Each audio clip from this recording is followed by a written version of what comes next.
তো hello guys, আজকে আমরা দেখাবো আপনাকে কিভাবে ডিপোজিট করে। ঠিক আছে, নতুন যারা আছেন তাদের জন্য দেখাচ্ছি কিভাবে ডিপোজিট করে। আজকে দেখেন, প্রথমে আমরা এই ডান পাশে আমানতে যাব। ঠিক আছে, আমানতে যাব আগে।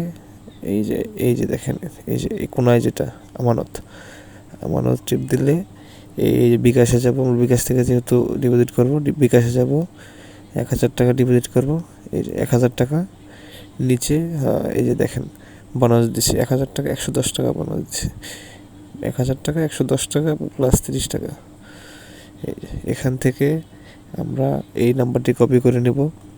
কপি করে নিয়ে বিকাশ থেকে ক্যাশ আউট করবো। ঠিক আছে, বিকাশ থেকে ক্যাশ আউট করবো। এখনই একটু দাঁড়ান, দেখতেছি কি অবস্থা।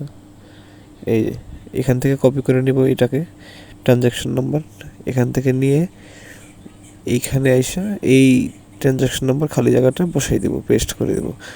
পেস্ট করে দেওয়ার পর হয়ে গেছে আমাদের। এই যে হোমে যাব, ডিপোজিট কমপ্লিট। যারা নতুন আছেন এভাবে ডিপোজিট করবেন, 1 টাকা কমায় যাবে না। বাবু 88 আপনাদের ফুল নিরাপত্তা দিবে।